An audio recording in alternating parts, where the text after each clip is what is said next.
Dr. Rijal, I would like to begin by asking, Nepal has revised its national map showing 3 areas which India claims are part of Uttarakhand state. Why has Nepal laid claim on these areas or this stretch of land now? Let me first clarify that the parliamentary amendment process has still some formalities left. The lower house has adopted it. It's going to go to the upper house, and by 18th of June, the entire process will be completed. Now, on how we're going to move forward, that will be a different story. Second, why has Nepal done it? Because this is Nepal's territory, and it was under Nepal's possession for a long time, since Sugaulli's treaty until as late as late 1960s. And now what we're saying is we're willing to sit down with government of India. We will present our evidences. We're willing to take a look at the evidences India has to present. And then this issue can be resolved through diplomatic means. So you are effectively saying that this territory, which is now included in Nepal's national map, which India claims as its own, was part of Nepal till 1960, and it later came into Indian possession. Are you indicating that? Yes, until late 60s, it was still under Nepal's complete possession.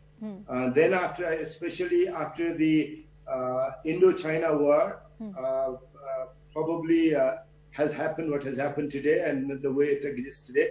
But our evidence is very clear. We're saying that we're not asking for India to give or cede its territory. We're saying that this is our territory. We're willing to sit down and produce our evidences, and India can also produce its evidences. We waited for this for almost 23 years now. In 1997, when your Right Honorable Prime Minister Inder Kumar Gujral came to Nepal, we raised this issue. From then until now, in regular bilateral meetings, we've been raising this.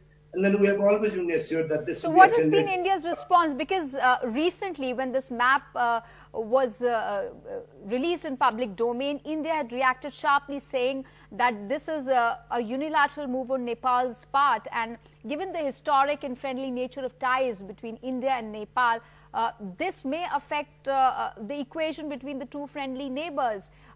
Was this not resolving diplomatically? Were there hurdles that led to Nepal doing this?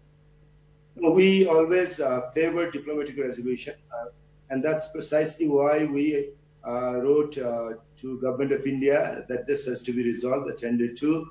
And the response we got was, once both our countries and societies are done meeting the challenges of the COVID-19, both sides can sit down and resolve it. And all of a sudden, we're waiting for that. We're waiting for this to be over, and then both sides will sit down and get a resolution. But in the meanwhile, your defense minister virtually inaugurated the road, and also chief of the army said things which triggered a lot of reaction in Nepal. I guess I know. Are you pointing out? Are you pointing out to India's Defence Minister Rajnath Singh inaugurating an 80-kilometer long crucial road connecting Lipu Lake Pass with Dharchula in Uttarakhand on May 8?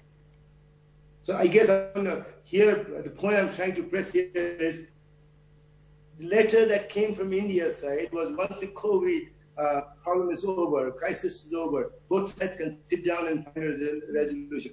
We're waiting for that patiently. We've been raising this issue for 20 years. We've been patient all along. But all of a sudden, virtual inauguration was done by Honorable Minister for Defense in India.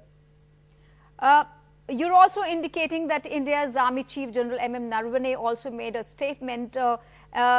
And a lot of people in India believe that there's a China hand behind Nepal's move in this regard. How do you react to that? This is a very easy story to sell to Indian audience. I guess there are two types of Indians. I believe, very strongly believe, that 90–95% of Indians do have a very good feeling towards Nepal and Nepali people.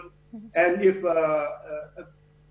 I would not be able to tell about the remaining 4 or 5% of the people, but the ones who very strongly believe in bilateral, cordial bilateral relationship between our two countries, they would not probably buy a story saying that Nepal, on its own conviction, on its own evidences, has raised this issue and has taken this position. So it's easier, I guess, for people there to sell the story that it's China's provocation. So you're saying there's no China card being played by Nepal against India in this regard? Absolutely no. You're dealing with China directly. India has been dealing with China directly on the border issue also. And so I guess labeling us or accusing us that we're using the Chinese card, I mean, that's not going to fly at all. Right. I mean, take a cool, hard look at it. Also, India sternly asked Nepal not to resort to artificial enlargement of territorial claims after Kathmandu released the new map. Do you think this move is going to strain Indo-Nepal ties, which have been historic? I'm trying not to read the entire statement literally. I strongly believe that the last line in the statement, that still diplomatic resolution of the issue has to be found, that part is positive. And I still think that both societies, both countries should understand each other, should be willing to sit down and take a cool and hard look at the evidences both sides have to present. And both countries are very important. I guess India is playing a very important role in the global arena. India's role in the global arena is going to expand. And naturally, India also has to have understanding that Nepal is not Nepal of 25 years back, or Nepal is not Nepal of 15 years back. Our aspirations, the people, the vibrant democratic society that's there. I mean, we cannot play one neighbor against the other. People of Nepal are very well-meaning people, have a tremendous respect for people of India, and would always like to resolve this issue through diplomatic means, and would like to have best of the relationship with our both neighbors.